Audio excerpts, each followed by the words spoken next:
All right, Richard Solomon winding down BEA. Now, we had to move location because of the noise, but we're with Tom Doherty, who is with Cardinal Publishers Group.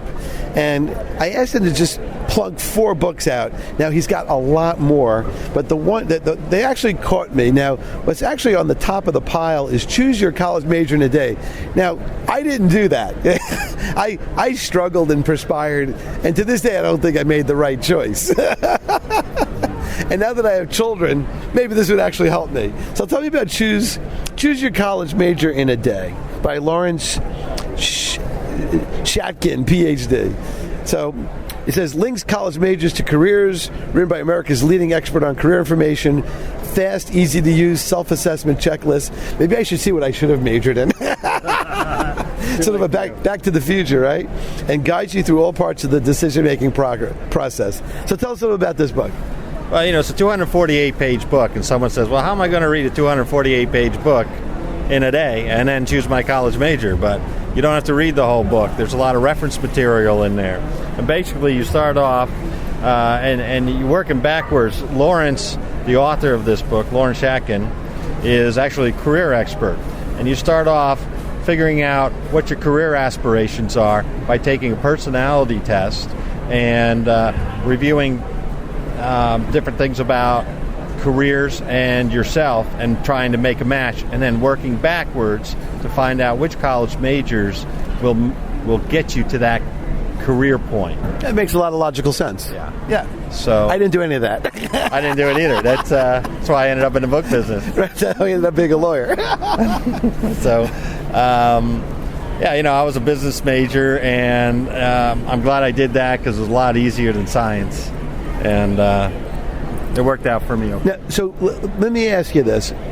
What is the ideal age? Is this really for the high school student, or is it more for the person who's already in their first year of college and now, after the first year you have to sort of commit? Is it for both? Ideally, it's for high school juniors and seniors. But in reality, it's more for high school freshmen and sophomores, because once you get in, a lot of times the major that you select before you enter college, you have a change of heart. Oh, yeah. And I wanted to be a chemistry major. Okay, yeah. Well, and then I was like, math? Forget this. Ouch. Yeah, exactly. So I think that, from the student's perspective, the student who buys this book is probably already in college. The parent who buys it is buying it for their kid who's in pre-K. Right? Yeah. First, you need to find. Right. It's the nighttime. It's the nighttime reading. It's like the Pout Pout Fish and How to Pick Your College Major. Yeah. So you only have to read about 90 pages of this book to figure out what your college major track would be, and then to hone it down, you would go through the reference section and then sort of fine-tune your selection on college major from there. Now, what's kind of interesting is, in many ways, if you sort of pick your major, you could probably pick a school based on the strength of the major program. Absolutely. I mean, if you do this while you're in high school, this will definitely inform your decision on what college to attend. Right, I didn't do that either. Yeah, me neither. And that's all community college, and then SUNY Binghamton. I went to Binghamton. Yeah, I graduated in 82. 85. There you go. Oh, wow. Where'd you live? I have to ask. I lived in Delaware Hall. I lived in by the Park Diner over by the Susquehanna River. Oh, sure. Okay. Yeah, I lived in Delaware for 3 years, and then I lived in Johnson City on Willow Street. Yeah, I did Johnson City my last semester. Yeah, I lived at 155 Willow Street. Hey, it's nice in the summertime. I love it there. Oh, absolutely. My brother just went back this weekend for a visit. So there you go. For the alumni, for the Binghamton Alumni Network, a quick shout out. So there you go. See, we're everywhere. Okay, so the next book. This one looks like a really interesting book. This one is the Edward Snowden Affair. We're actually had the best-selling Edward Snowden book, not written by somebody who worked for The Guardian. Okay. Which actually gets us the third best-selling Edward Snowden book.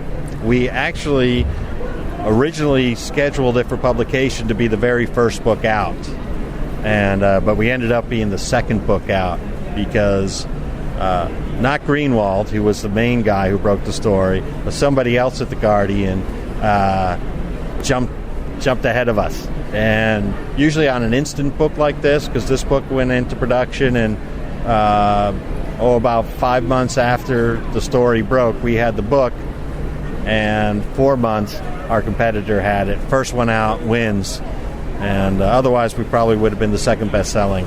Wow, but still, so how does this book differentiate itself from some of the other books on the same topic? Well, it's written from an outside and objective standpoint, not by one of the players involved, which both of the other books were written by Guardian journalists. They were involved in the creation of the story, so it's a little bit more objective. Also, it's written by not a guy who's a journalist, but a fellow who is a creative writing professor, and it's written so it reads really interesting. He sets up the whole way the story broke and breaks it down, and it kind of reads like a spy novel. Well, it is. It is a spy novel. Right. That's right. A spy story. Yeah. True life. Yeah. Right. Is the viewpoint more of this about the politics of the leaks and the politics of the government policies? Well, a lot of it goes into how Snowden played with the administration by leaking information bits at a time, and then they would get the administration to come out and deny something that he said, and then he would show the proof. And he actually did this to them like 3 or 4 times. And I guess they didn't learn from the first 2. They didn't, no. But it's really kind of written as from an objective standpoint, because you can love what Snowden did or you could hate what Snowden did, and the author doesn't really deal with that until the very last. He has an epilogue where he sort of reveals his opinion on. Oh, I got to look at the end of this book before I leave the show. Just read the end of the book, but is fine. But you still got to pay the full $14.95. and a bargain for a book that size. Okay, now. That looks like Lee Harvey Oswald. That's right. We actually were very fortunate to get a hold of an author here who is Mel Ayton, who has written some very good books about presidential history that have sold quite well. And this is actually an objective review of the Warren Report. And it's the first objective review of the Warren Report in more than a decade, where he sort of breaks down why all the conspiracies came out, what was flawed about the report. He's not a conspiracy theorist. In fact, the conspiracies he debunks. Okay. But he allows for them because of the way the report was written. It sort of fostered all of these conspiracies to come forth.